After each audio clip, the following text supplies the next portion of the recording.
You're listening to the Worldwide Sports Radio Network. Great moments are born from great opportunity. And that's what you have here. That's what you've earned here tonight. Forget about the crowd. It's the size of the school. Their fancy uniforms. And remember what got you here. If you put your effort and concentration into playing to your potential, to be the best that you can be, I don't care what the scoreboard says at the end of the game, in my book, we're going to be winners. On this team, we tear ourselves and everyone else around us to pieces for that inch. We claw with our fingernails for that inch because we know when we add up all those inches, that's gonna make the difference between winning and losing. It's down to the wire with Errol Marks and Speedy Petey. Oh, Petey! On the Worldwide Sports Radio Network. And we are back, ladies and gentlemen. This is Down to the Wire. I'm your host, Errol Marks.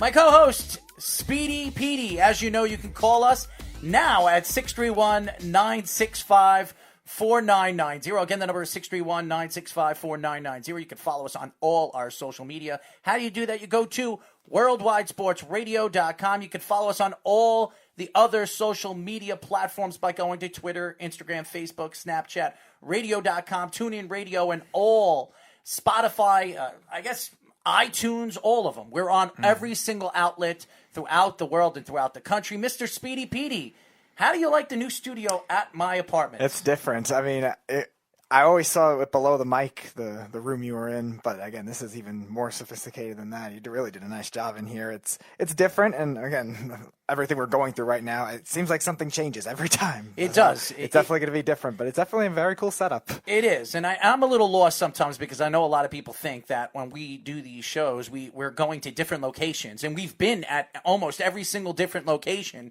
to man. I mean, we were at a baseball facility the other day, now we were at a cafe, and now we're here at the outskirts of my home. So, and we're going to have a new studio very, very soon, and our other shows will be back online, as you guys know, digitally throughout the country, throughout the world. But right now, it's just me and the beautiful Speedy Petey. Without my leather jacket today. Yeah, and I like that. I like that your leather jacket is not on because it kind of gets me worked up because it seems like you're ready to leave. Every time you wear that leather jacket, you should not be wearing a leather jacket when you're sitting down and talking radio and talking sports. Why would you be wearing a leather jacket?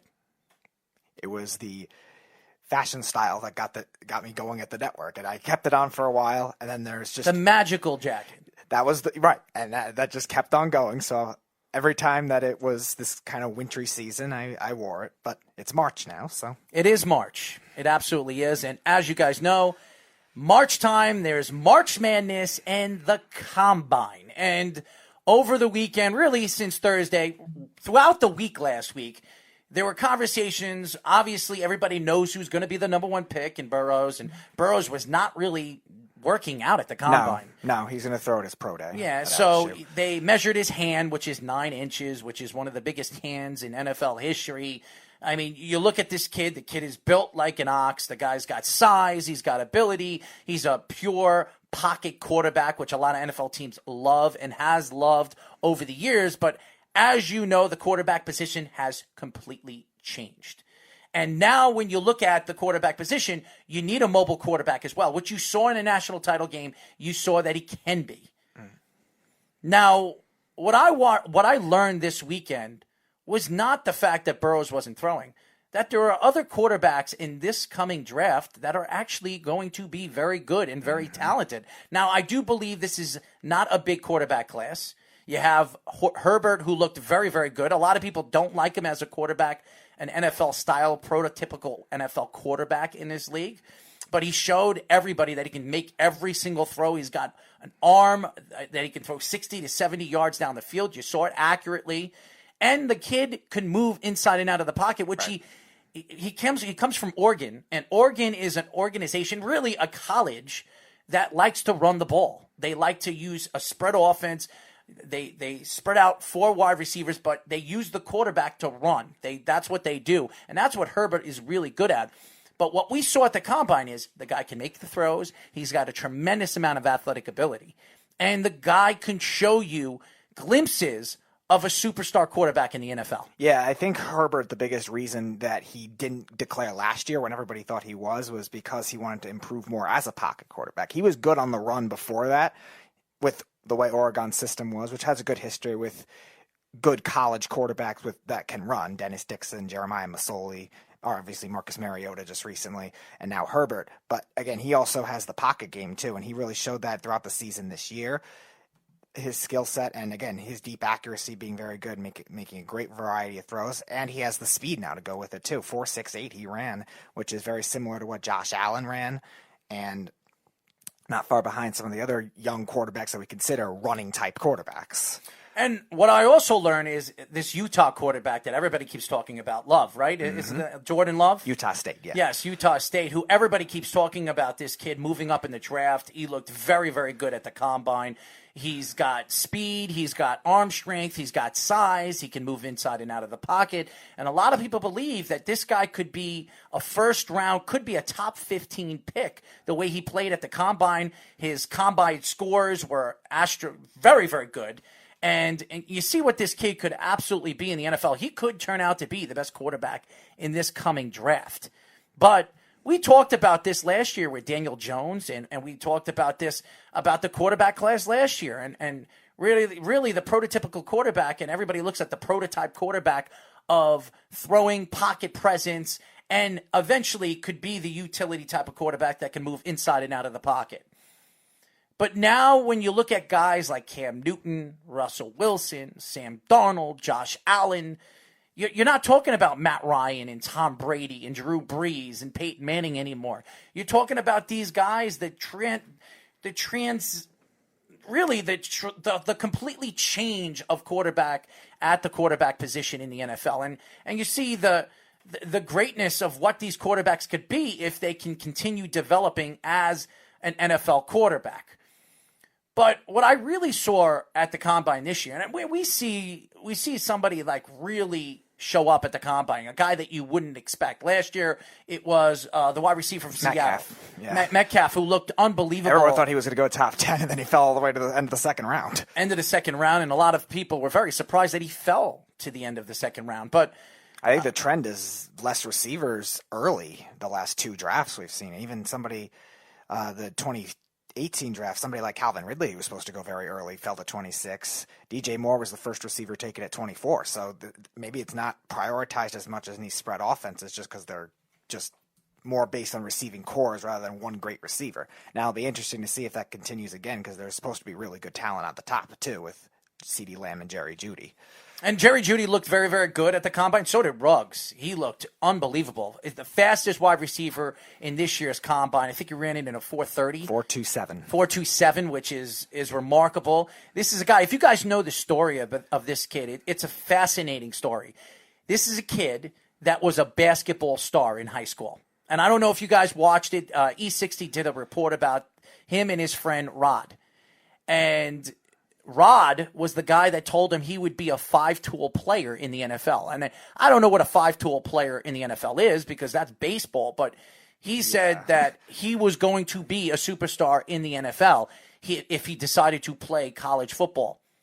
And he played the last 2 years of college football in high school because of his friend Rod. He became a superstar, and eventually he had 21 to 27 Division I schools looking for him. And what happened was they were supposed to go to a college basketball tournament. They were supposed to go watch their college team that they both followed. I don't remember what team it was. And they were supposed to drive to the college game. And while this was going on, Ruggs was really, really sick, and he wound up not going on this trip with Rod and his other friend. And what happened was, on their way to the game, Rod lost control of the car, spun out off the side 3 or 4 times, flew out of the car, the back of the car, because he was sitting in the back seat, and flew out 85 feet and was eventually announced brain dead after that, and he lost his friend. And over the years, his friend told him that he should play for Alabama. And the story goes, really, if you read the story and you learn about the story about Ruggs, he had plenty of schools interested in him as a Division I football player, and he decided to go play for Bama because of his friend Rod. And if you watch him, every time he scored a touchdown in Alabama, which I think he had 23 touchdowns in his career in Alabama, he raised up the number 3, and that was Rod's number. And he's been doing this since high school and really throughout college, ever since his friend passed away. Wow. He's got a story that is going to help him motivate him too. And we see this a good amount with athletes too. Sometimes they get the sport later on and then it becomes their main thing. Steve Nash did that too. He wasn't a basketball player all the time. He was a soccer player, but he used to play basketball to work out and stay in shape. And now he's a Hall of Famer. He's a Hall of Famer basketball player. But right. It's seeing it with Ruggs, depending on how good he is in the league. But now he has definitely a motivation to do this for his friend. He's been motivated ever since his friend passed away, and his friend passed away 4 or 5 years ago. So this is a kid that has a huge price on his shoulder, and I say price because this guy is going to be a top 10, top 20 pick. Mm-hmm. This is a guy that he proved himself at the combine. He was the fastest wide receiver. I mean, athletically, this guy has a tremendous vertical leap, and he even benched a lot for a guy his size as well. So he looked really, really good at the combine. There was also a defensive end that looked really, really good. I think he ran the 40 in a 4.47, if I'm not mistaken, or something like that. Well, Isaiah Simmons is a linebacker. He ran 4.39. 4.39, yes. Yes, and he's this very unique prospect that he could play linebacker in both spots. He could play safety. He could play slot corner. He's a defensive prospect that we've never seen anything like before. So that's going to be very interesting. In terms of the defensive lineman, the fastest was a 4.6. Ran by James Smith-Williams. Oh, it was a 4.6? For the best defensive line time. Then it was probably the linebacker I'm talking about. Yeah, Simmons, right. He ran in at a 4.39. He's supposed to be definitely a top 10 pick and maybe even now a top 5 pick because of the combine he put on. Because there's not many defensive players like him. And this league now with the analytics now and the data that which we I have, absolutely hate. It values versatility, though. And somebody like Isaiah Simmons is definitely more valuable because of that. He's very good at all those positions. He's best as a middle linebacker, but he's very good at all those positions in a speed game with that much speed. Can run like a corner, can run like a receiver, obviously, and can also be a tackler like a linebacker. So that's really valuable on a lot of levels. And also, watching at the combine this year, more than I have ever in my NFL years of watching the combine, and I've watched it for the last, I think everybody's watched it for the last, 15, 20 years that it's been out.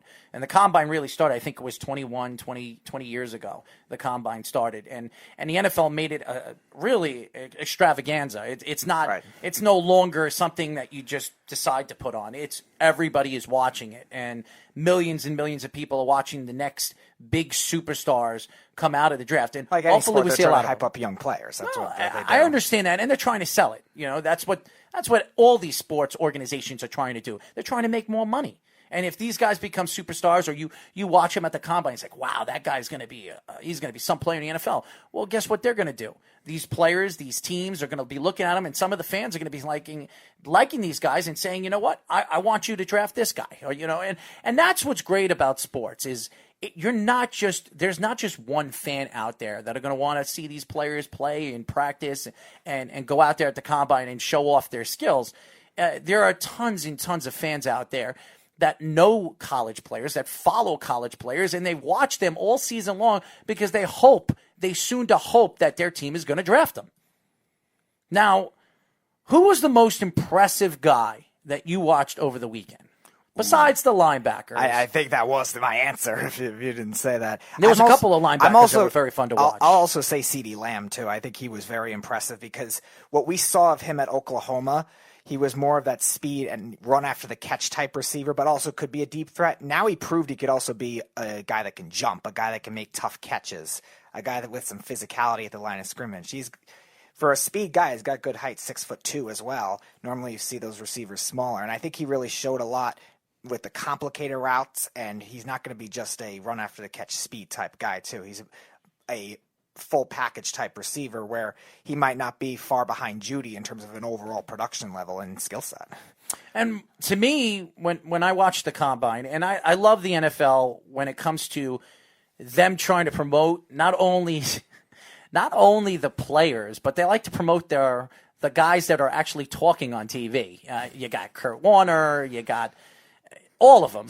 Steve Smith was there. They were all there. Every single Michael Irvin was there. Mm-hmm. They were all over there, and they're talking about their skills and comparing their skills to the NFL player now, which is not even comparable. When you talk about Michael Irvin, he ran a 40 in like 4.6 or 4.56. That was probably fast for that time. Yeah, and now you have guys, they're wide receivers that are running him in 4.30 and 4.27 and 4.25. Yeah, 4.6 was the top time for a defensive lineman now. It's remarkable. It's a different game now. It's remarkable. Could you imagine if Ruggs played in the time Michael Irvin played? I mean, look at the speed of this kid and what this kid could be in that time. Obviously, the defensive players were completely different, and the defensive rules were completely different. When you look at the corners, yeah, you wonder if a smaller receiver would be able to handle the physicality at that time. And the corners can actually grab onto the jersey, grab onto your arm, grab onto your neck. Horse collar you. You can't do that anymore in the NFL. The NFL has too many different rules that have changed the game. Astronomical. And that's my word. I always use astronomically because the game has completely, all the games, hockey has changed.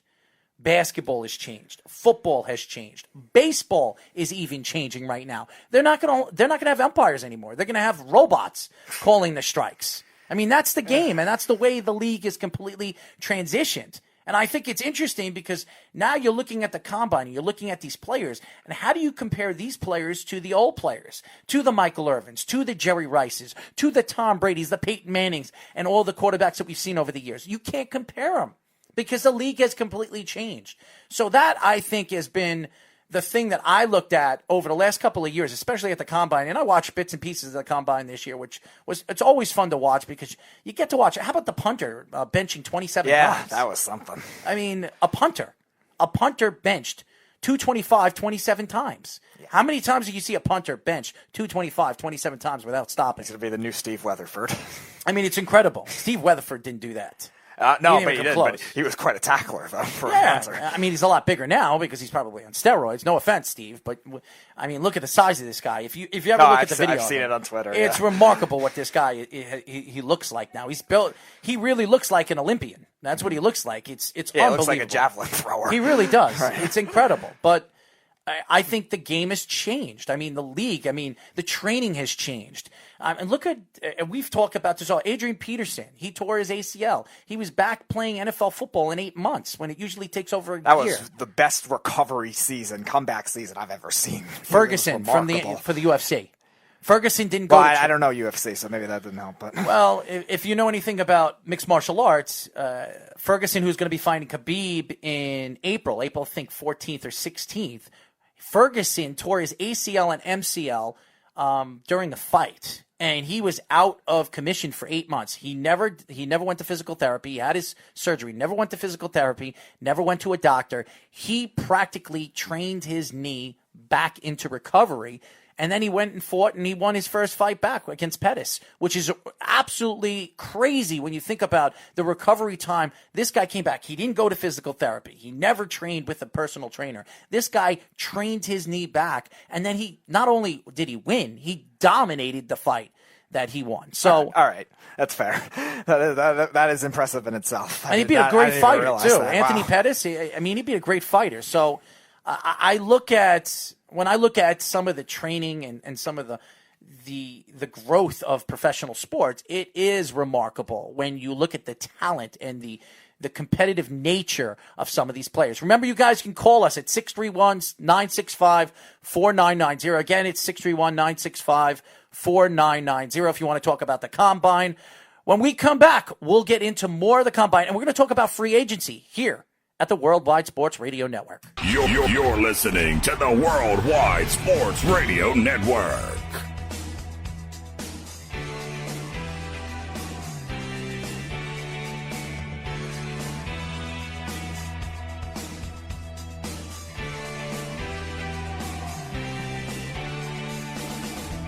And we are back. This is Down to the Wire. We are live every single Monday and Tuesday, Down to the Wire here at the Worldwide Sports Radio Network. Remember, you guys, call us at 631-965-4990 and go to our website, WorldwideSportsRadio.com. You can read all our stories, our blogs.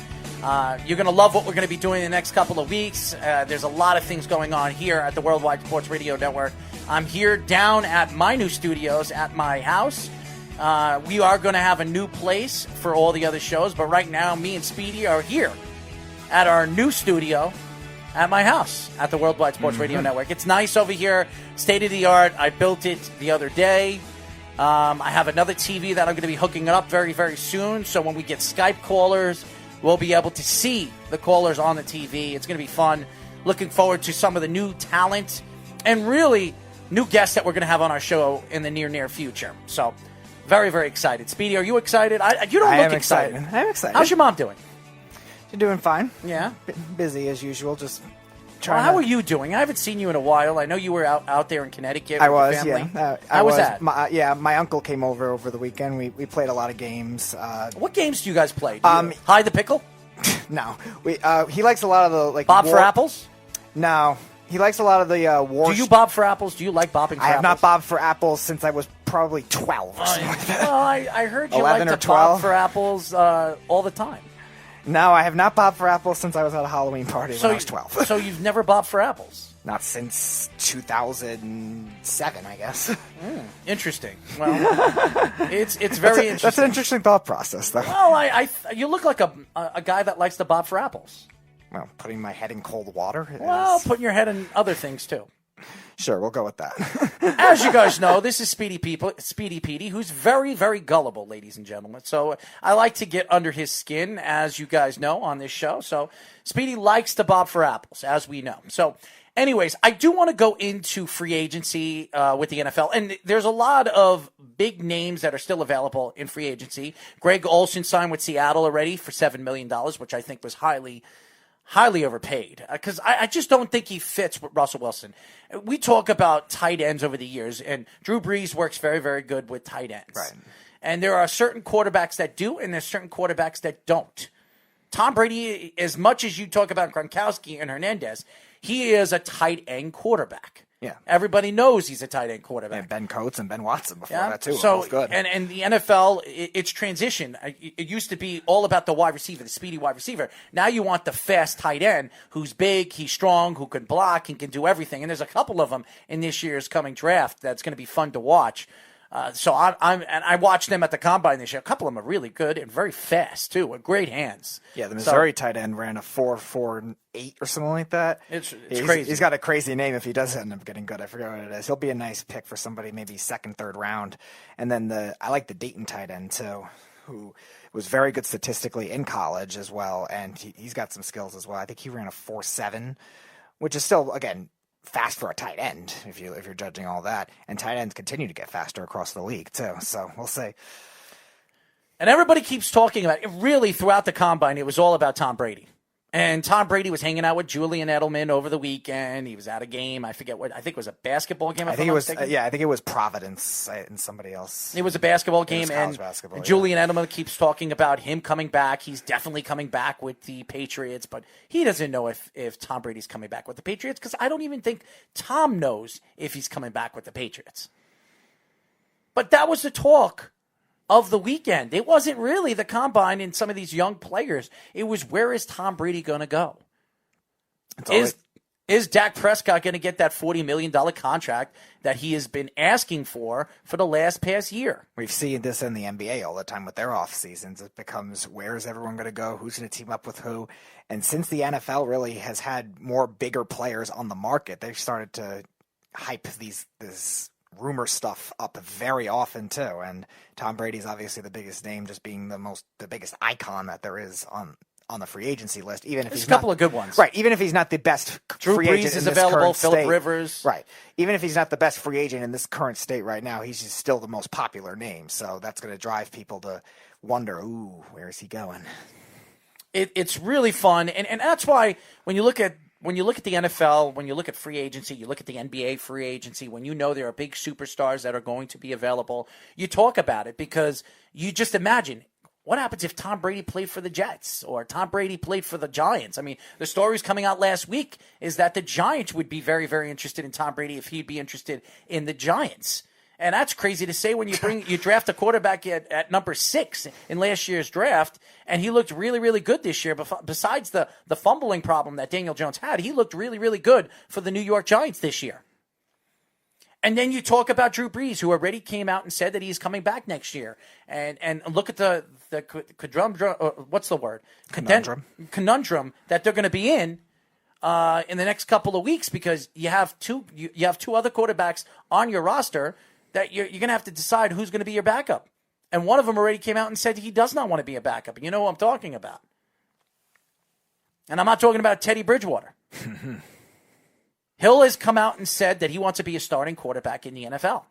The problem is there might not be a spot for him right now, because there's going to be a lot of quarterbacks available and not as many vacancies available because of that, because just there's a lot of good backups throughout the league that now want to become starters, like Taysom Hill. So it'll be interesting to see how that works in terms of the locations, in terms of the new coaches, and in terms of the fits, because you got to remember there's also still the draft too, and we know there's going to be certain teams that are going to know they're going to fill it through the draft. And maybe they sign one of those guys to be a backup, but if the guy wants to be paid like a starter, that's not going to happen. I don't know if I could say conundrum 3 or 4 times in a twist, but I know that that's the word I was trying to look for. But I look at Drew Brees. He's already come out and say that he wants to play one more year, and I do believe he'll have a good season if he can stay healthy. The finger problem early in the season really cost the Saints an opportunity to be even better and had a better record than they did this year. And Teddy Bridgewater looked good. So did Hill. They both looked really, really good taking over, but obviously they're not Drew Brees. So and when Drew Brees is on with the weapons that they have, like Michael Thomas and Kamara, they've got weapons all over the field, and they have a good offensive line and a very good defense. So you look at the Saints and you look at the growth that if they make 1 or 2 moves that could really take them and boost them up. One receiver, 1 corner, I think, will really make them that good at that point. And they're right there. They're right there as a Super Bowl contender. Tom Brady is the talk of the town. And as much as everybody says Phillip Rivers did not look good last year, I think Phillip Rivers did not look good last year because the Chargers did not look good last year. They had a lot of injuries last year. And yes, Phillip Rivers is getting old. Always a fragile team.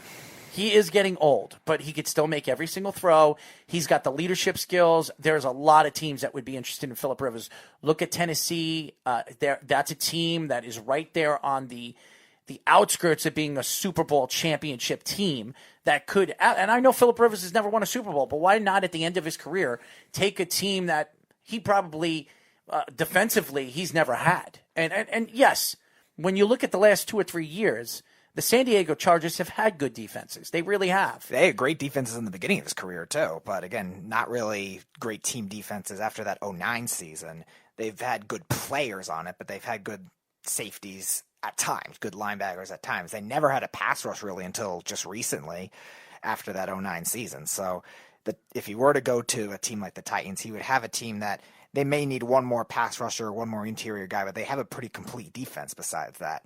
And they've had something that the Chargers haven't had since 2007 either, is they have a very good offensive line. Assuming they can keep Conklin, they have a very good offensive line too. Now, their weapons are a drop-off from what the Chargers are, but it's still young players that are decent receivers, and Derrick Henry if he comes back.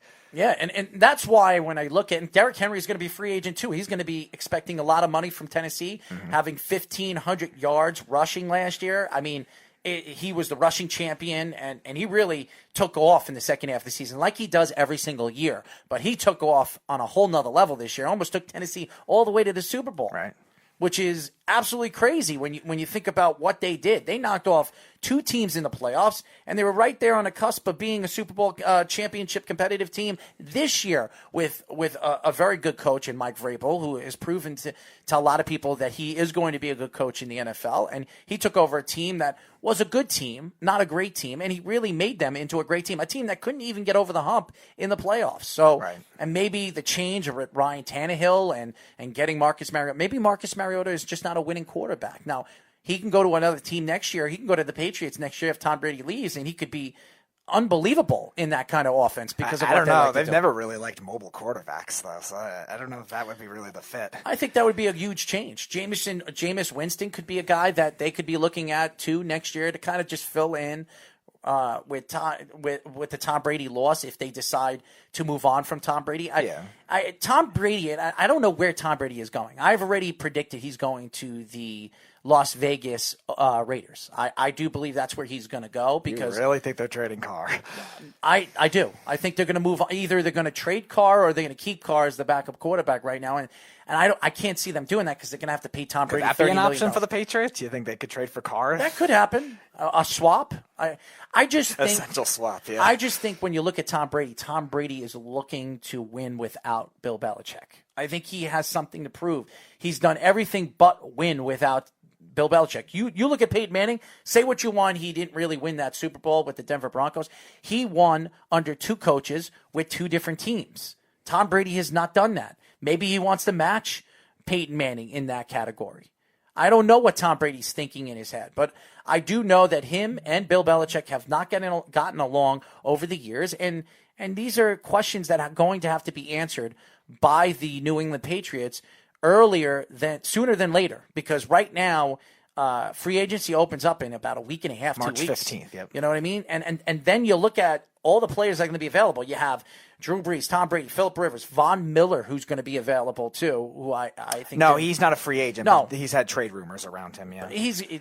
They could drop his contract. They can absolutely waive his contract. Von Miller did not have a good year this year. They're overpaying Von Miller. Von Miller's making like $18 to $17 million a year. He got paid like a top pass rusher. So I could see them. He had if a they can't bad trade first him. half. He came along better in the second half, though. I think new defensive coordinator. He had some trouble, and he also had some injury issues this season. So we'll see what they end up doing.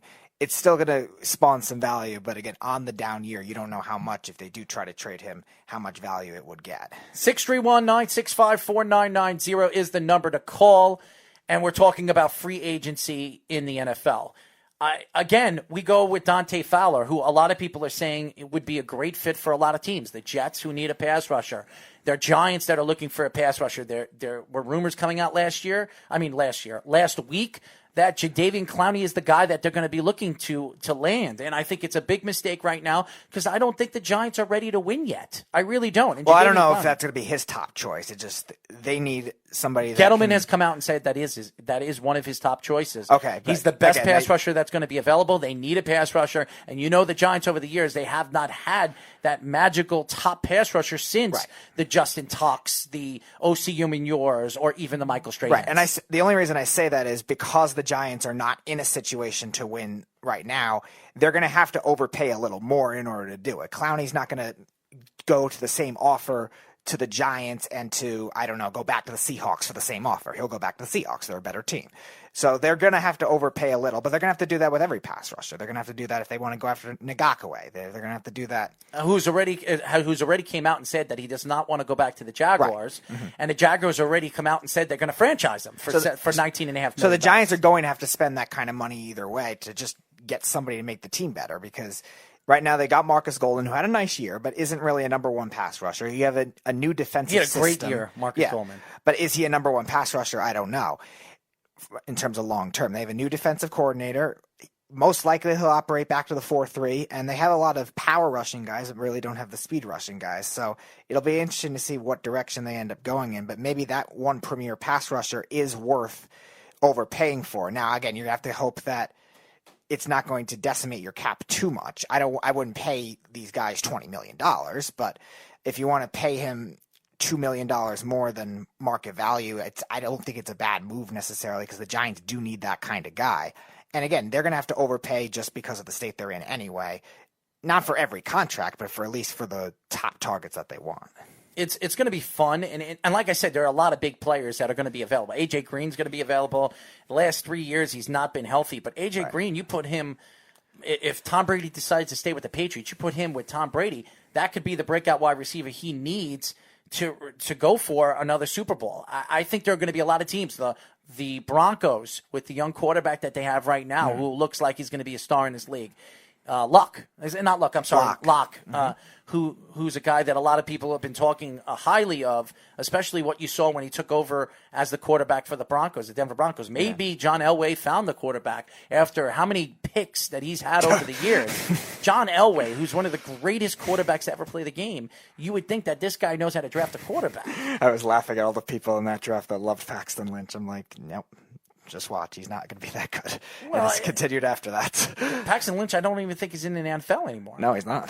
He was a backup for the Seahawks, I think, 2 years ago. Trevor Siemian, who nobody would have have thought was going to be in the NFL. He's still in the NFL. He was a 7th-round draft pick. And you look at Lynch, who was a late first-round draft pick by John Elway, who's completely been a bust. And and that's the thing with quarterbacks. You just don't know who's going to be a bust or who's going to be good, no matter how good they are in college. Right. It's college built. stats are deceiving. Yeah, it's also built around the quarterback. I mean, they build their offense around the quarterback. The great, the strengths of the quarterback. If he's a good runner, they run. And that's what Lamar Jackson, that's what you saw what the Baltimore Ravens did. They built their offense behind the strengths and the weaknesses of Lamar Jackson. Now, does that mean Lamar Jackson is one of the top quarterbacks in the NFL? He was this year because of the way they played. Now, I think he can still develop as a top quarterback in this league and really transition the game? He has transitioned the game. He's changed the game. And now he's changed the way defenses are really going to play against the running quarterback, not the passing quarterback. That's why you see all these defensive players in the combine running like running backs now. Positions you never would have thought running like running backs now, because you have to be able to stop the speed game, the RPO game that a lot of these teams are using now. Depending on whether they have a actual running quarterback or not, they're using a lot of those concepts. But obviously, if you have somebody with the speed of Lamar Jackson, that helps it even further. And then you go down the list. Josh Norman could be available.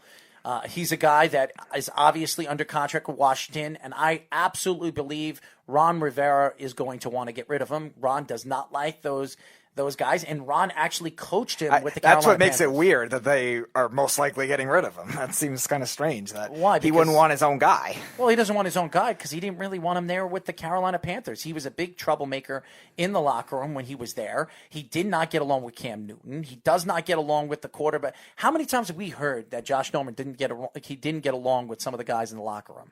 I understand that. I just think Josh Norman, one, being his draft pick, and two, transitioning to his defense with the Redskins. It was Dave Gettleman's pick. Well, yeah, but he was the coach there, too. He's going to have influence, especially on the defensive side of the ball. Actually, I don't think Dave Gettleman actually drafted him. No, I think he did. I think that was his first year. But I think in terms of transitioning the defense, they're very similar to where you're better off, I think, with the way the Redskins' corners are, because they're not great after that right now. You might want to hang on to him until you can rebuild that area, because the Redskins, they don't need much else on defense. But again, if your best corner going in is Fabian Moreau as a number one, that seems a little skeptical. And I'm surprised Rivera would not want to do that unless they go after somebody like James Bradbury, who he also coached too, who's also going to be a free agent this year. Maybe that's their idea, and maybe they're going to try to get two for the price of one. But beyond that, it seems kind of strange, though, considering he fits that defense, at least even if he has dropped off a little bit. Well, I'm just telling you what I'm reading, and they're saying that Josh Norman looks like he's going to be out. I think it has a lot to do with the contract. I think that's the problem. Definitely, yeah. And the contract is very, very high. He's one of the highest paid corners in the league. He got that 8-year deal or 7-year deal from Washington a couple of years ago.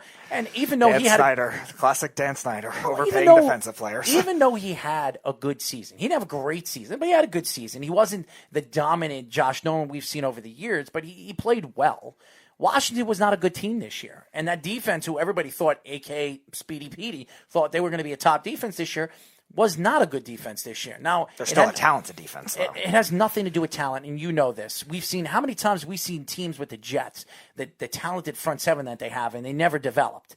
We talk about Copels and Wilkerson and Snacks Harrison, and you look at all the guys that the Jets have had over the years, the Leonard Williams, and they never transitioned their game. They never became a top pass rushing team, no matter how many number one draft picks they had. That's fair, but front seven. The difference is the Jets also had defensive coaches to help them out, whereas the Redskins, they've had offensive coaches for quite a while. Now they finally have a Ron Rivera who's more of a defensive guy.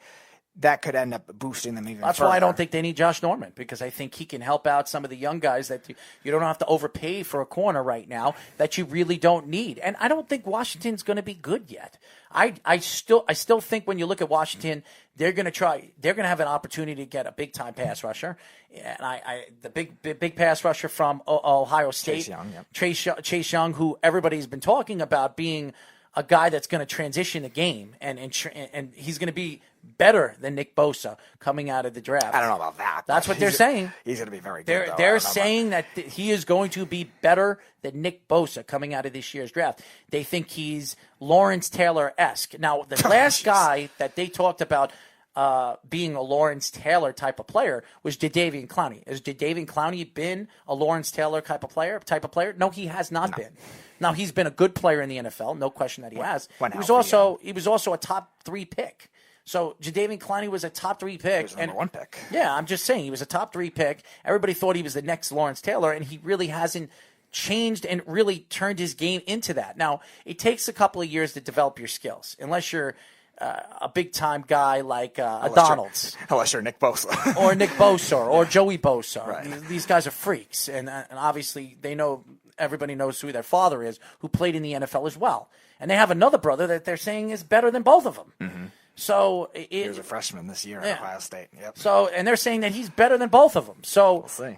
And he's bigger than both of them too. Mm-hmm. So when you think of just genetics, they're saying that this guy he's the real deal. Chase Young is the real deal. Now the question is he going to develop his skills in the NFL? Our team's going to be able to plan against him?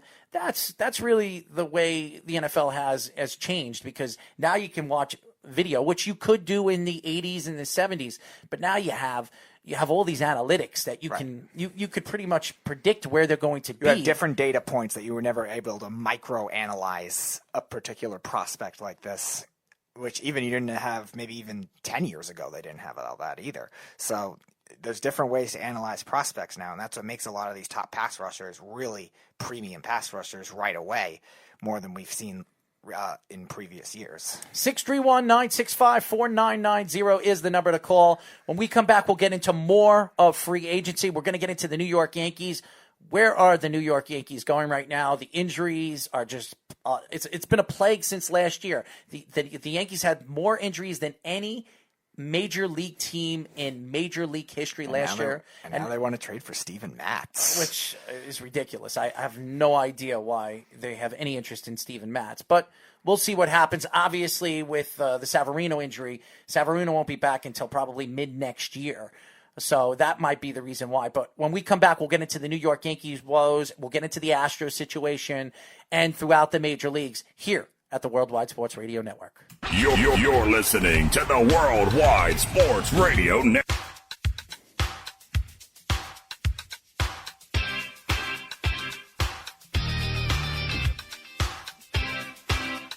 This song reminds me of Coyote Ugly. I don't know what it is, but this song was in Coyote Ugly when they're dancing on the bar.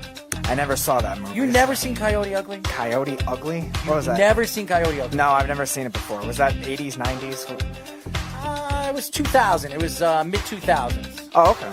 I would say it was 2005, 2004. Right. You were born in what, 99? I was born in 95. Oh, you're a baby. You weren't old enough to watch that movie. Mommy and Daddy wouldn't let you watch girls dancing on a bar. No, probably not. 631-965-4990 is the number to call. As you guys know, this is the Worldwide Sports Radio Network, and this is Down to the Wire. We are live Monday and Tuesdays from 6 p.m. to 8 p.m. at night here on the East Coast, New York, baby. Here with Speedy Petey, talking sports as we always do. And you can follow us on all our social medias. Just go on our website, worldwidesportsradio.com. And if you guys want to call the show, I'm surprised we haven't heard Jeff yet. We haven't heard from Snug, and we haven't heard from the Beef. Yes, the Beef, who likes to call the show. I think he's at work right now. You can call the show again at 631-965-4990. And we haven't heard from Ken yet. But I'm sure we'll hear from Ken one way or another. I call him Mr. Lost. Where's the year-and-a-half-year-old turkey dinner? Yeah, I know. He gets angry at me, but I've been very, very busy. I don't want to apologize to Ken because Ken, for some reason, Ken just gets on my case that he's not buying me dinner. Would anybody get angry that I haven't pushed him to come out here from upstate and buy us dinner? Buy 20 guys dinner? I don't think his father wants to do that. Do you think that his father wants to do that, Speedy?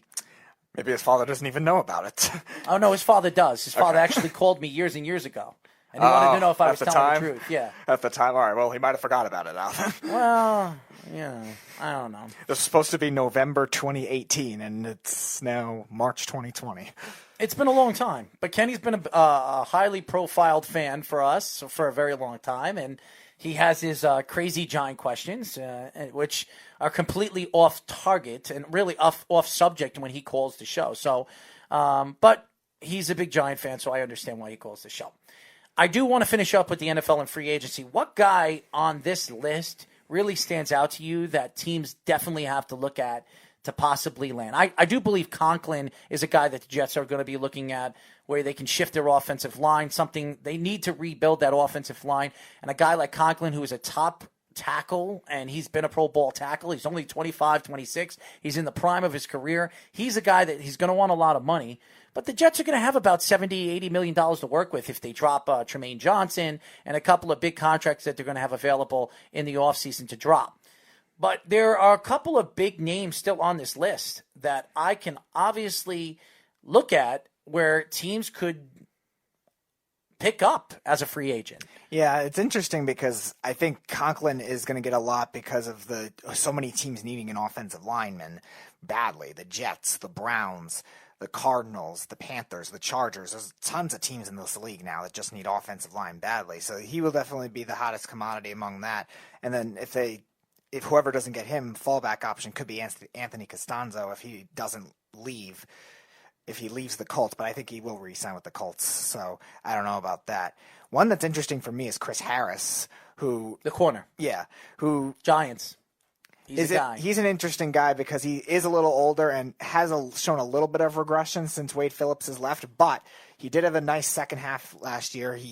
After coming off a bad injury that he had the season before, and he did play like that number one corner again. So how much money will he warrant, and will a team try to pay him like a number one corner, even if he isn't going to be one, just to maybe have the veteran presence? Is going to be interesting because a lot of teams need corners now too. It's becoming a league where not a lot of teams need running backs, not a lot of teams need pass rushers as much, but offensive linemen and corners are very hard to find now in today's game, and that's why I think he's going to be somebody that's intriguing too, just like what we were saying with Conklin, just because of the needs for the offensive line. And Byron Jones, if he becomes available too, will be kind of that same thing, but he's 27 years old, so he's going to make a lot of money. Who would have thought that Jameis Winston and Marcus Mariota from the same draft, 1 and 2, would be free agents this year? Guys that were supposed to be franchise quarterbacks with both their organizations, with the Tennessee Titans, with Marcus Mariota, and the Tampa Bay Buccaneers with Jameis Winston. Jameis Winston, he's always the first one in and the last one out. There's no question that he is. But this is a guy that has been talked about throughout his career with the stealing of the crabs and the things that he says on and off the field, the taxi thing that he had that he was accused of. The Uber driver. Yes. I mean, all the stories that we've heard with Jameis Winston. This is the same guy that's also married. I think he has a child. And everybody said that was growing up. This is a guy that everybody thought was going to grow up and change his career and change his life around. He has not done that. And that, to me, is a big, big problem when you look at Bruce Arians, who is there and he wants a prototypical quarterback that can make the throws and make the plays that he needs him to make in the big part of the game. Right. And which Jameis Winston did not do this year. Right. He still threw for a lot of yards, but again, he also threw how many 30 interceptions, which, again, if you do that with Bruce Arians, who's been fantastic with quarterbacks over the years, even when he was an offensive coordinator, that shows a little bit of concern that, you're not going to be a starting quarterback most likely across the league, maybe as a desperation kind of thing if everyone else signs elsewhere and you're the last guy left maybe, but 30 interceptions is concerning in a league now that's shifting more with like I said, with the analytics towards completion percentage, towards just smart throws over big throws a lot of the time, and towards the RPO type offenses. You don't want guys being gunslingers and forcing the ball as much anymore either. So that might lower his value in a sense on the market as well, just because of that. Because he's still talented. He still has a big arm. He still can make a lot of different throws. But again, he also is turnover prone, and his numbers as well were helped out by having great receivers a lot of the time too. So could he do it somewhere else where he might not have that? And Marcus Mariota has proven to everybody that he can't be the starting quarterback for the Tennessee Titans. Ryan Tannehill, who took the Tennessee Titans to the AFC title game. And yes, Ryan Tannehill, who only threw, I think the yards that he threw throughout the playoffs, I think was less than 200 yards in both those games to take them all both the way. The games they won. He actually had the most yardage in the game they lost.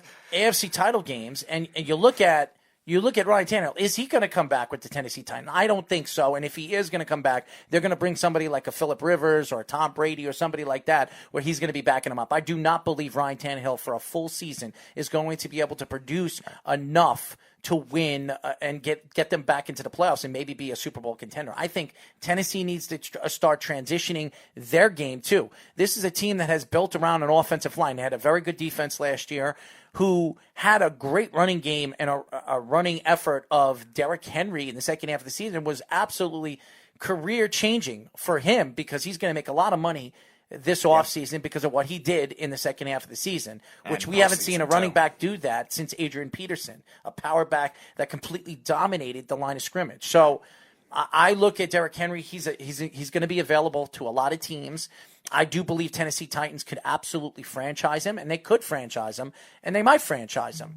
But I look at the whole big picture right now when you look at some of these teams, a.k.a. the New York Jets, who are going to need offensive line help. They're going to need a corner. They're going to need a pass rusher. This is where the Jets are at right now, and the Giants too. The Giants are going to be looking for a pass rusher.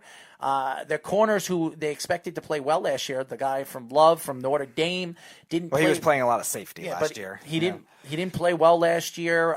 The kid that they drafted from Ohio State, Baker. Georgia. I'm sorry, Georgia. Who you liked him? I do. I still do like him. Okay. I still do like him. I still think he could be a good player. I just don't think he had the right coaches around him to really develop his skills.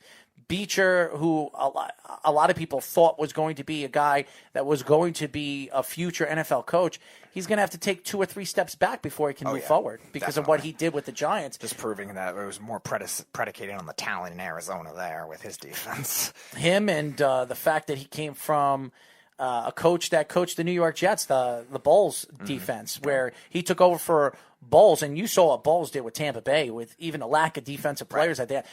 Those are all young corners all at once, and a lot of them played well, and then they had the number 1 run defense in football. Nobody's taking away Todd Bowles from a defensive coordinator aspect, but you look at Todd Bowles, is he a head coach in the NFL? I just don't think he is. And there are some coaches that are. Wade Phillips, he's not a head coach in the NFL. Right. He's a great defensive coordinator who's won a couple of Super Bowls as a defensive coordinator.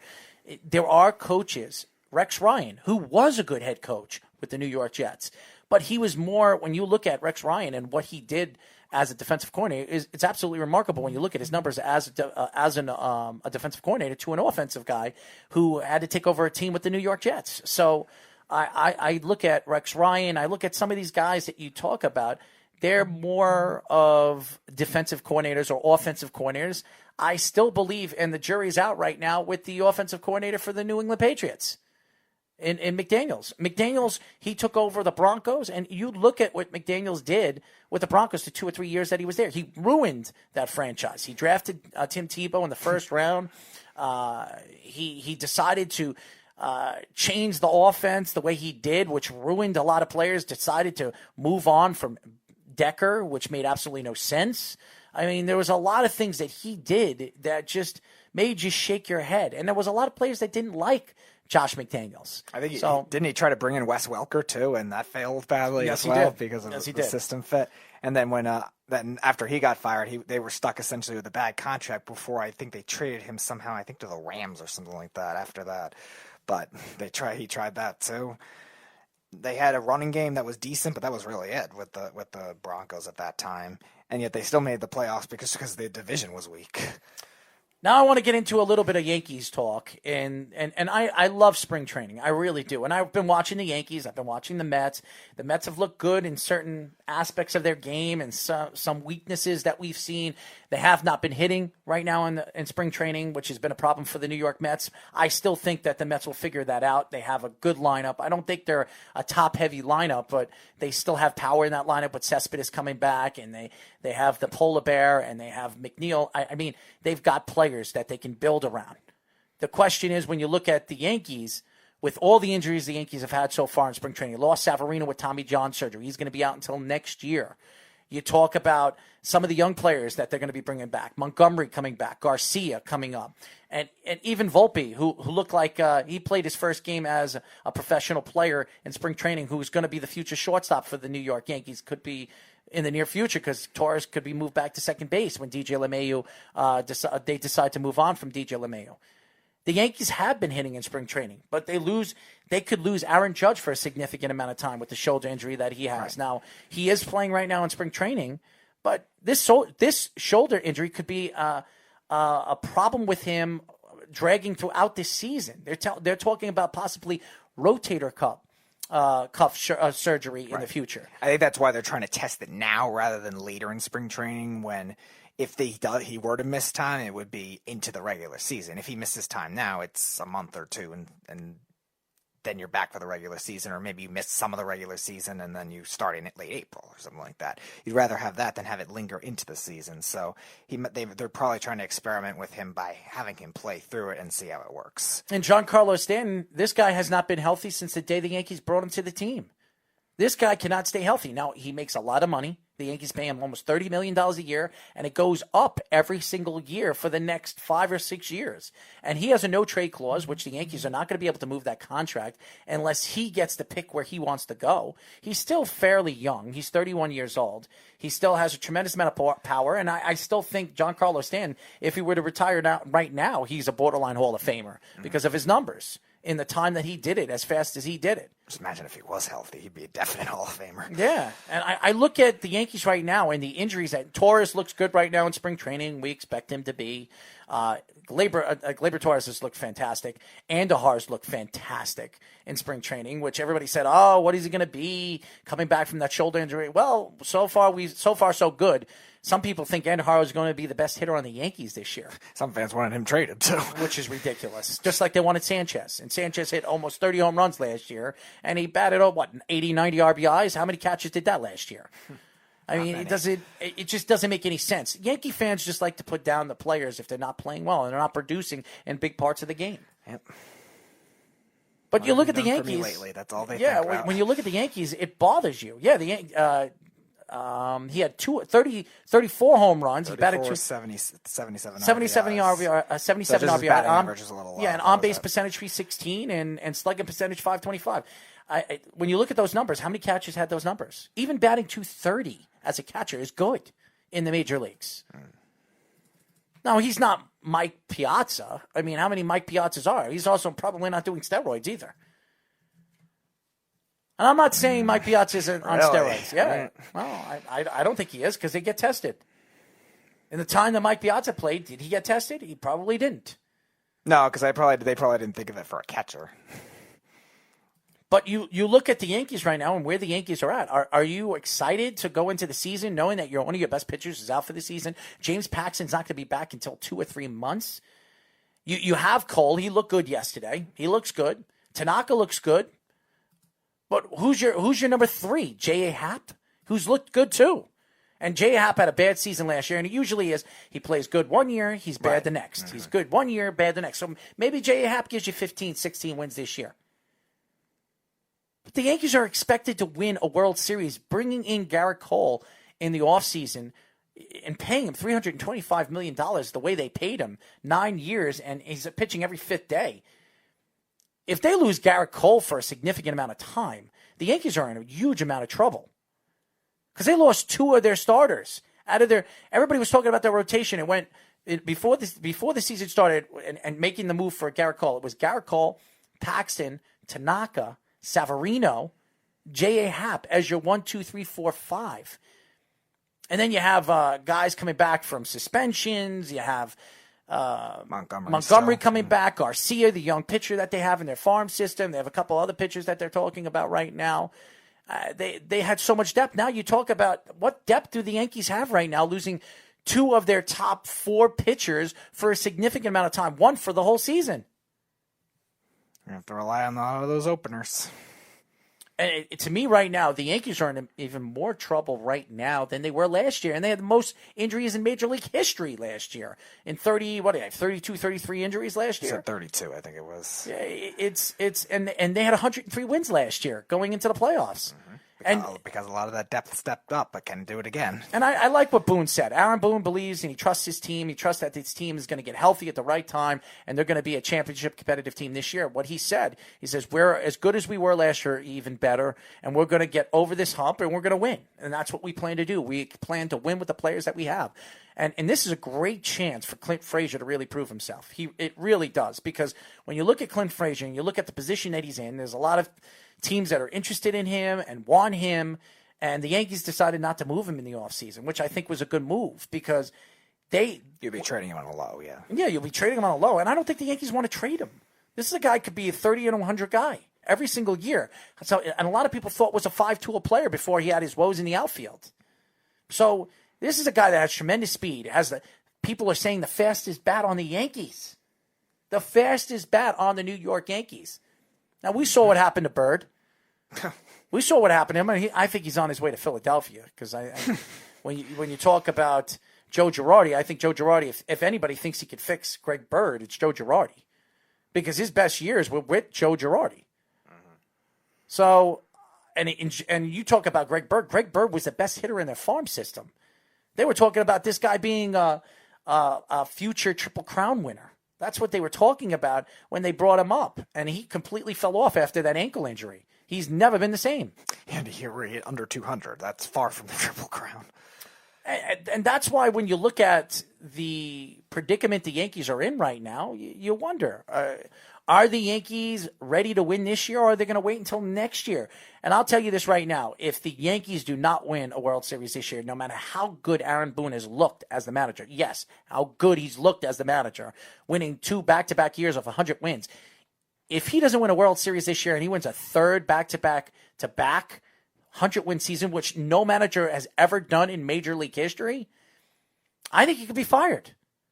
Because there are a lot of fans that want his head.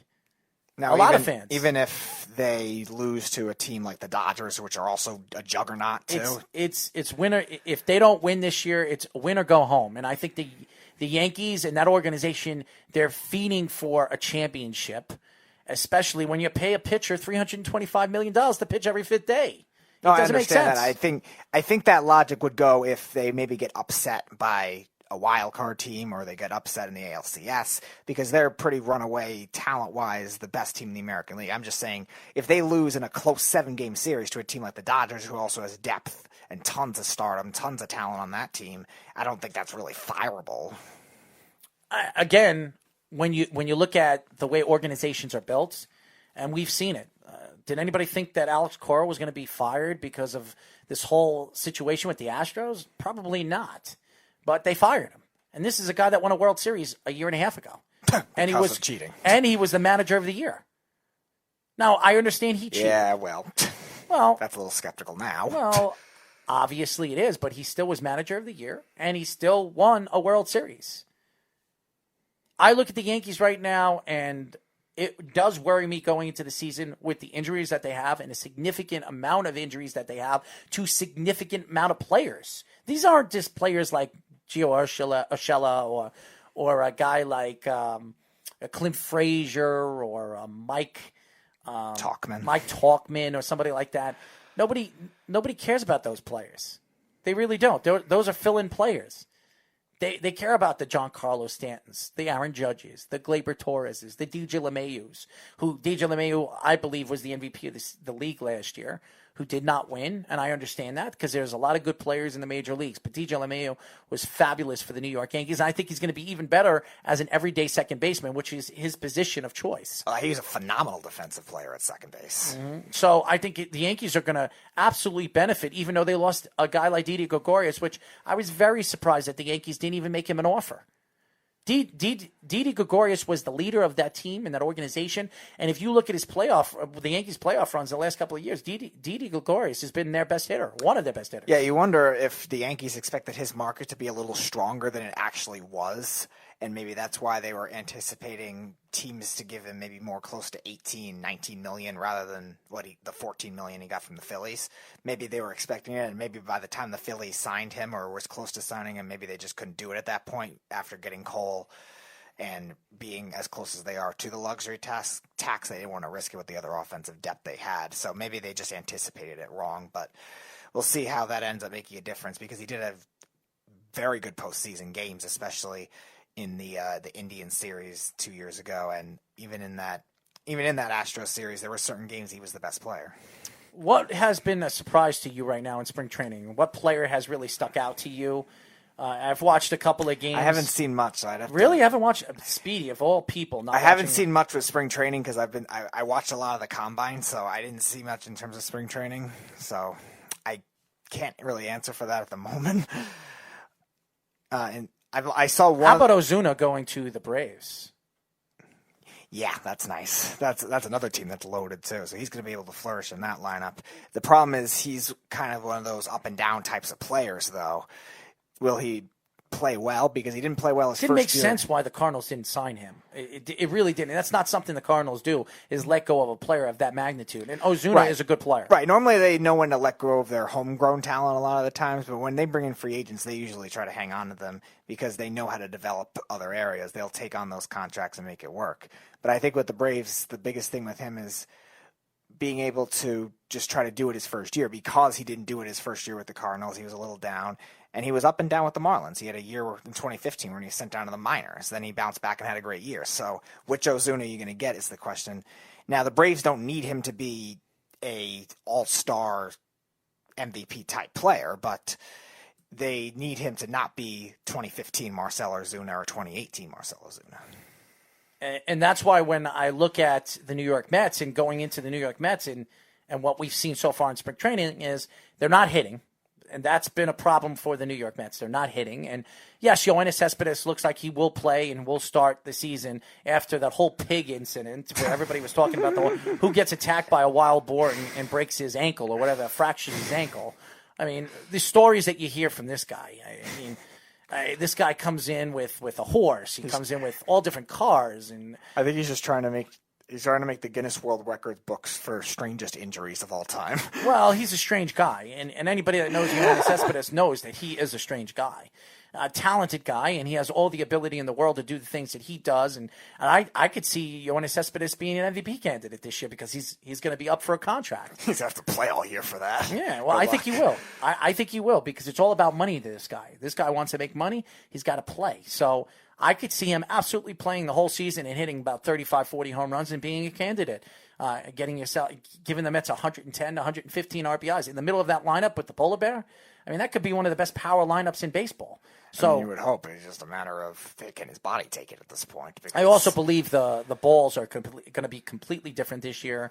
They're not going to be as tight, and David Cohn said it right, and I remember what David said when he looked at the baseballs from now and the baseball that he signed for somebody else, and he was comparing the balls, that the seams are tighter, much, much tighter last year than they ever have been, and the balls were tighter, and that's why I think there were a lot of home runs. Was the one he signed a game-used baseball, though? Okay. Yes. All right, because that makes a difference, too. There's a difference between that and the souvenir balls. Yeah, he was looking at the ball. He was looking at the balls from the 80s and the 90s, and he was looking at the balls from this year, and he says they're extremely different with the seams and the way the seams are even thrown. And he said that they're definitely, you could tell they're definitely tight. And baseball, the baseballs were completely different in the playoffs. You saw that. There weren't as many home runs in the playoffs. And some people say, well, it's a playoff and better pitching. No, it was because the balls are different. Well, it's not only better pitching. It was also in the postseason, you don't try to always hit the home run. It's all about situational hitting in the playoffs, not striking out, things like that. So the team approach changes, whereas in the regular season, yeah, you're still trying to win games, but you're also trying to build up your own individual stats too, where the playoffs, you're trying to produce for your team. You're going to win now.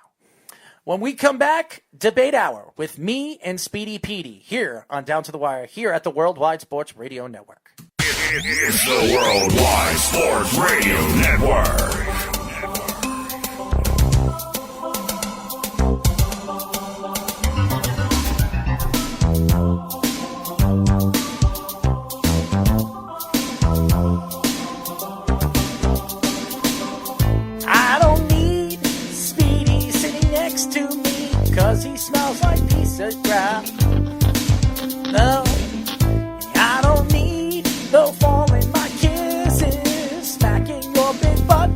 long. I don't need that you will walk on my town.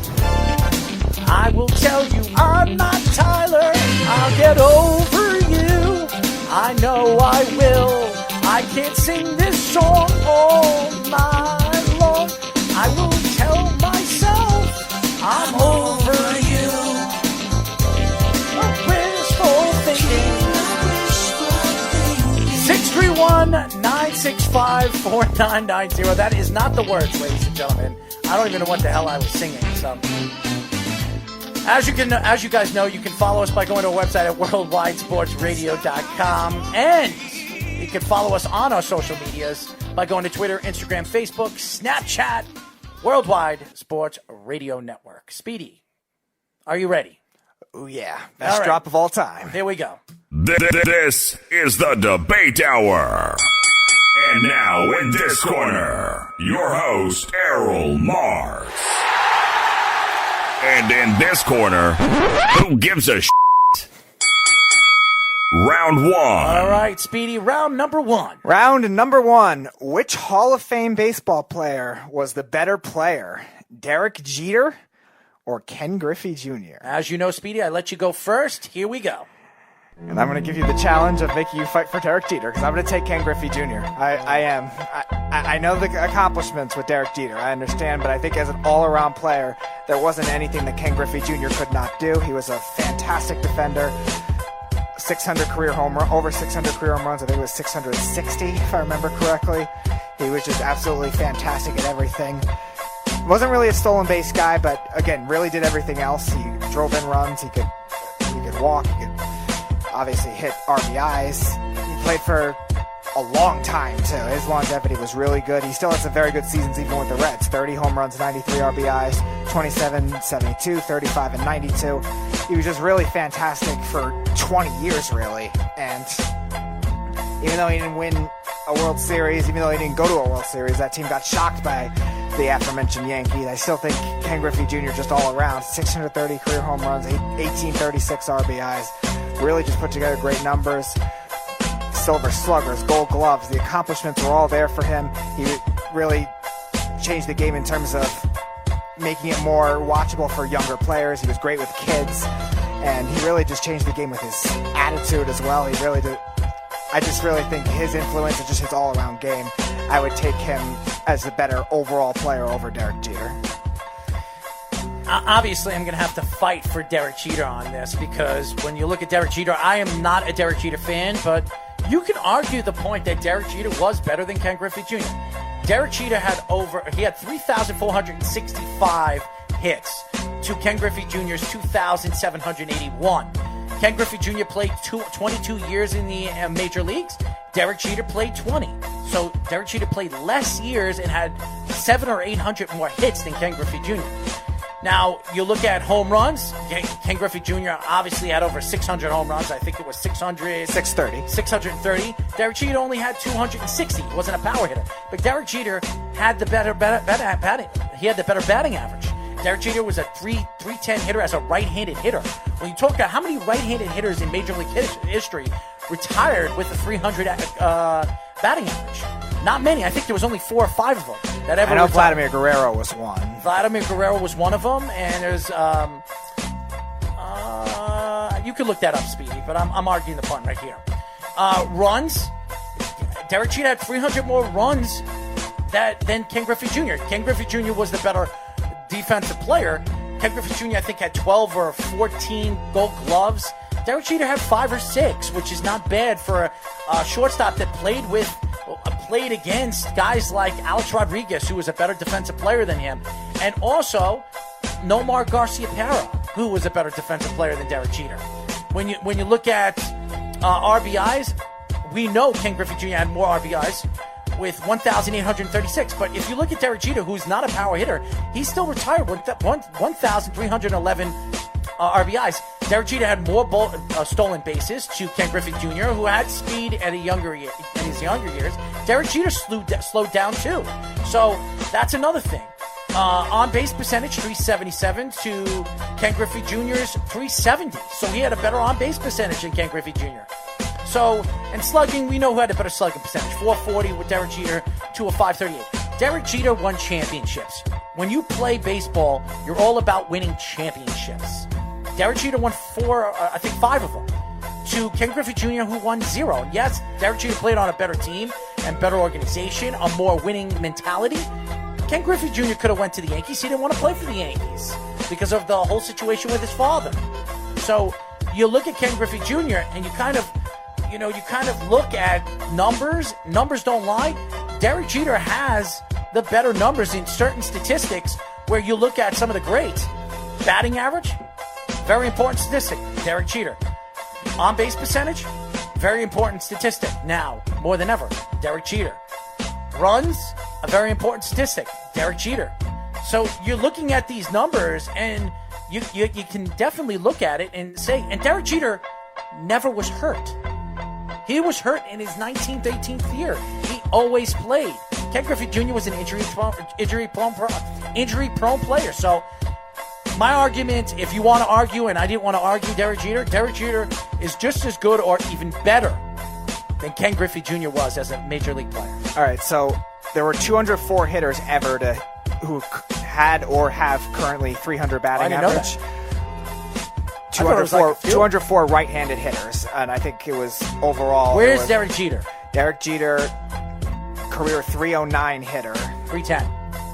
All right, they mess around up here because it says 309.5, I guess. All right. Where is he?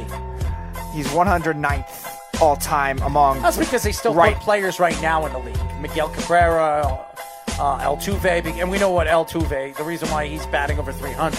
Yeah, so they have the list. Now, granted, I think some of those were also dead ball era guys where it was a lot easier to get hits because nobody was trying to hit home runs at that time. It was all about hits and stolen bases. So probably if you take those into account, it's probably about 150. Okay. All right, so round 2. I would change the music. We are going to change the music for round 2. Round 2. So we shift to football now, entering NFL free agency.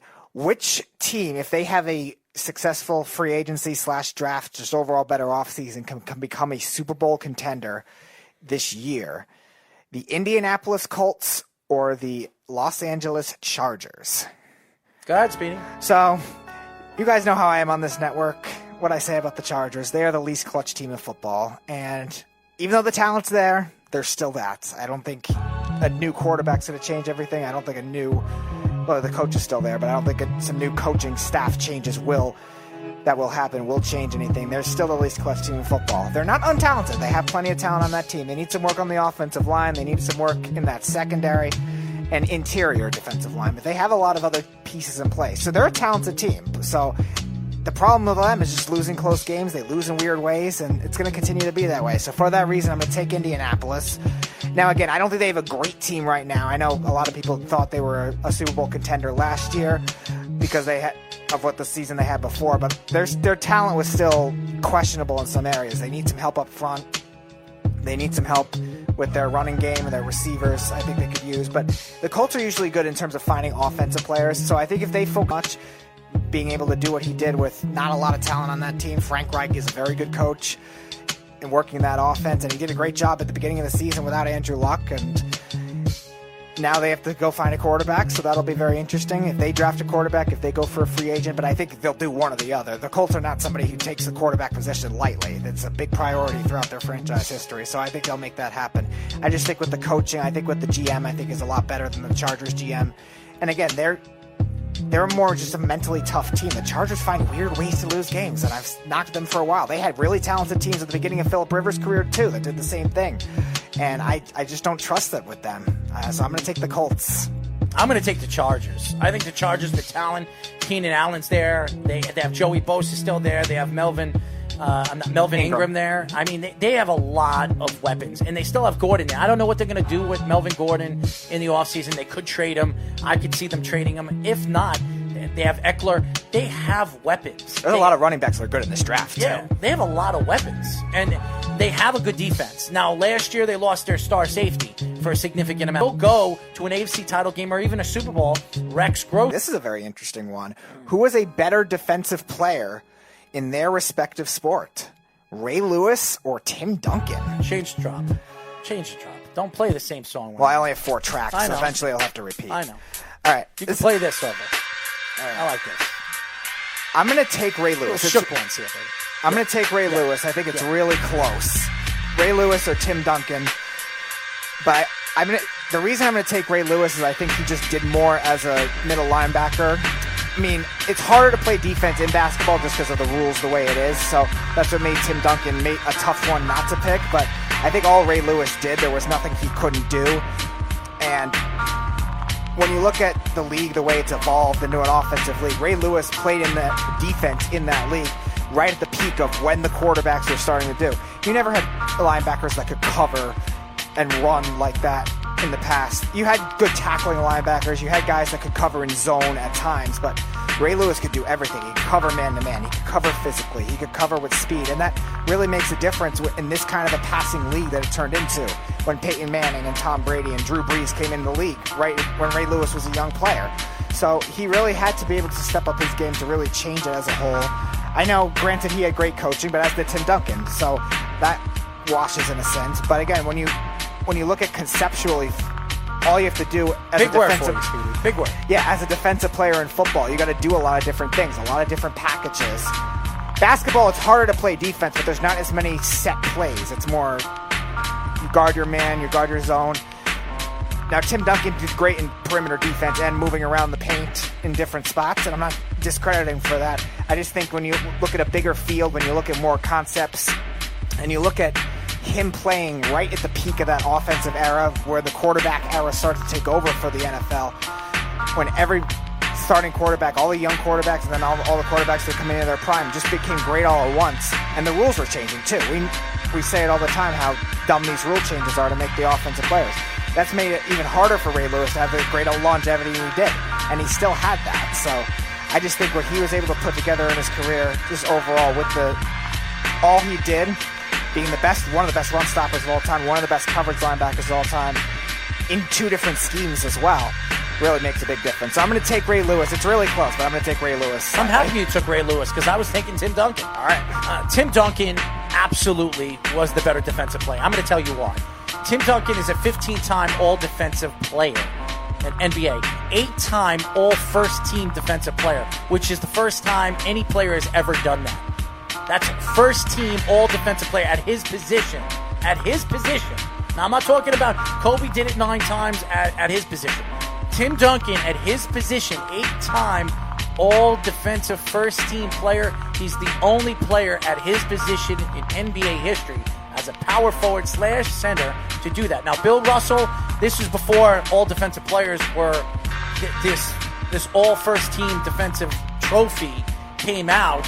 When Bill Russell would have been a 14-time all first-team defensive player, but they didn't have this in the time that Bill Russell played. But Tim Duncan was the first player to ever do that. This is a guy that defensively won 5 championships. 5 championships. He was the anchor of a defense. When you look at guys like Kawhi Leonard, he was the best defensive player on the team with Kawhi Leonard on the team. Look at that team. Did they ever win a championship without Tim Duncan? Even with Kawhi Leonard, they did not. That just shows you the anchor of what Tim Duncan did for a defensive team. Look at Popovich's defense this year. Where are they ranked right now? In the middle of the pack? Could you imagine with Tim Duncan on that roster in the prime of his career? They'd be one of the top 5 defensive teams in all of basketball. This has been the problem with where San Antonio is right now. No matter how good Greg Popovich is as a head coach, this defense has not been the same without Tim Duncan. Now, Ray Lewis is a phenomenal defensive player, one of the best run stoppers at a position. No question. He won 2 championships as a Baltimore Raven. And winning a Super Bowl championship is even harder than winning an NBA title. But if you look at Tim Duncan and what Tim Duncan did at the time that Tim Duncan did it in a time with some of the greatest defensive players. Look at the players that he played against. Hakeem Olajuwon, Shaquille O'Neal, Michael Jordan, Kobe Bryant. He even played with Kawhi Leonard. Look at the players that he played against. The great players that he played with a great player in David Robinson, who was a great defensive player. He played against some of the best defensive players in the league. And when you talk about some of the greats at his position, you tell me who was a better defensive player at his position in the last 25 years. How about this? In the last 40 years, who's been a better defensive player at his position? And the answer is none. And I don't want to hear about Dennis Rodman. Dennis Rodman was not even as close, as good as Dennis Rodman was as a defensive player and as a rebounder, he wasn't even in the same boat as Tim Duncan was as a defensive player. Tim Duncan changed the whole aspect of what San Antonio is and what an anchor of a defensive team is to winning a championship. We talk about Greg Popovich. Greg Popovich wouldn't be Greg Popovich if it wasn't for Tim Duncan. Tim Duncan changed everything for the San Antonio Spurs. And that's even with David Robinson all those years. David Robinson never won a championship until Tim Duncan came into the picture. So it is Tim Duncan 100% over Ray Lewis. All right. Number 4. This one goes back to free agency. Which new free agent will have a bigger impact on their new team? Jadeveon Clowney or Jack Conklin? So one offense, one defense here on this one.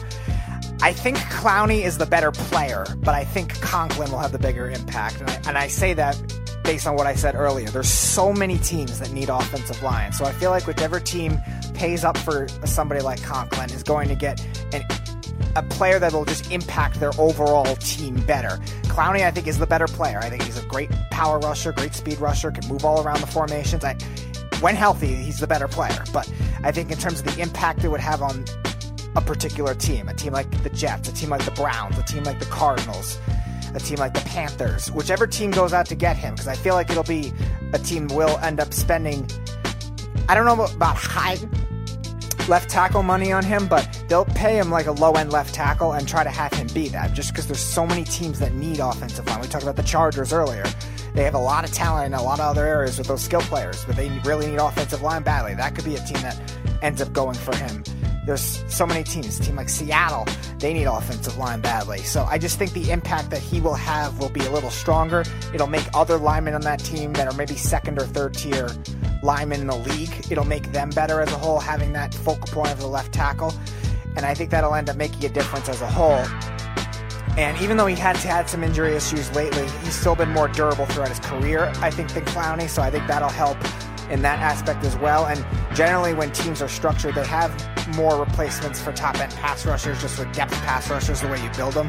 Whereas with depth offensive linemen, it's a lot harder because offensive line is really a unit that you have to play together a lot to really get good. So if you have somebody that gets hurt, it's a lot harder to replace it. So I think in terms of having Conklin just being a little more durable, I think that'll end up having an impact for that particular team too. Plus, I think there's just not as big of a market for the pass rushers as much right now as the offensive line. So I think Clowney will get paid, but I don't know if he'll have any more big of a jump in his production as what he did in Seattle or what he did in Houston around what he's doing. I don't think it'll be as big of a jump in terms of having him being a bigger impact than Conklin. So just because of that, I'm going to take Conklin as well, especially with the RPO offenses too. He's a good fit for any of those types of teams. I'm going to take Jadeveon Clowney because defense wins championships. And I don't know where Jadeveon Clowney is going to go, and he's going to get paid a lot of money. So is Conklin.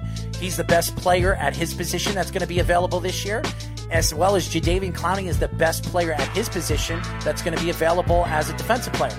Now, when you go back and forth and you argue the points, what would you rather want? You want a pass rusher or do you want an offensive lineman? The offensive lineman protects the quarterback, which is the most important position on the field. The defensive player is the most important position, especially the pass rusher, is the most important position in the playoffs because he's the one that can cause problems for the quarterback and get to the quarterback and cause a lot of ruckus for the offense to make plays, especially the great quarterback that we talk about.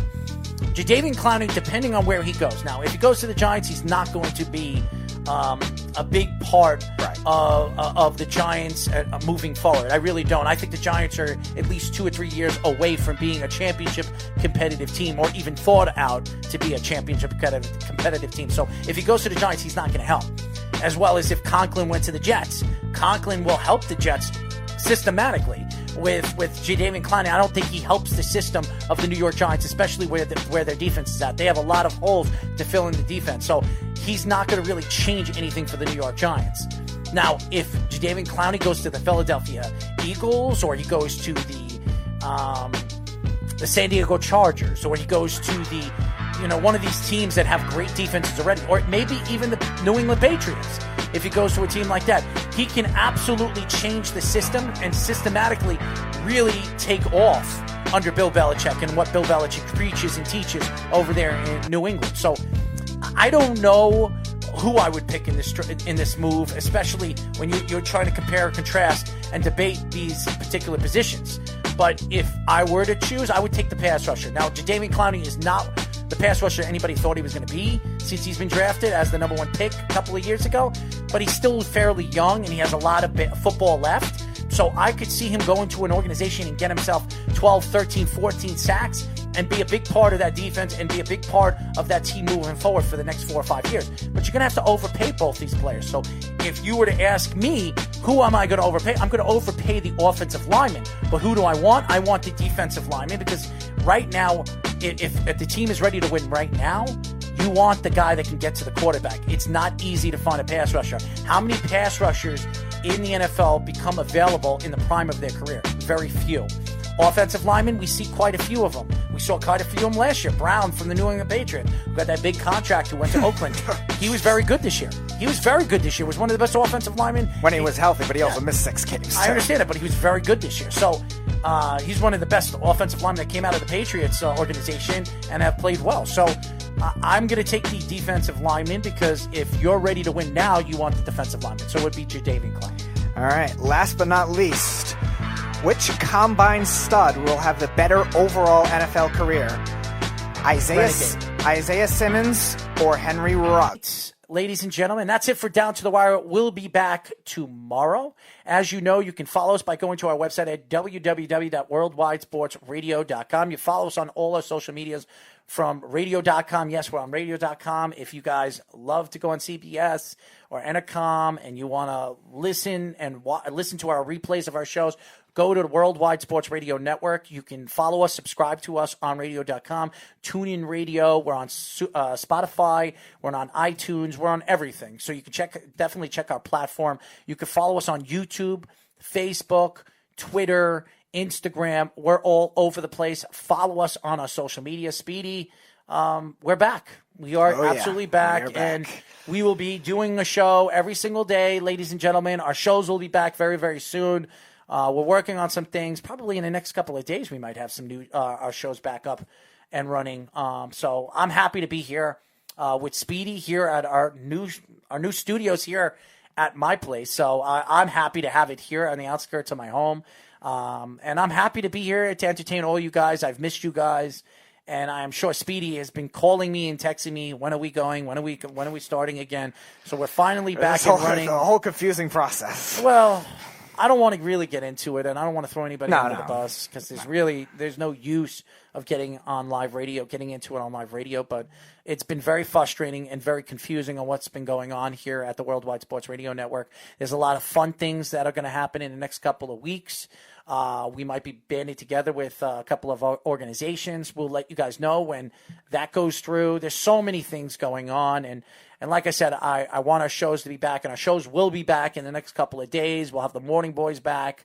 We're going to have the Home Stretch back. We're going to have the Third and Long Show back, and maybe a few other shows in the near future. So stay tuned for that. Down to the Wire will be back tomorrow at 6 p.m. here with me and Speedy Petey. Until then, this is Errol Marks and Speedy Petey saying good night, and we'll talk to you then. Good night, everybody. It's the Worldwide Sports Radio Network.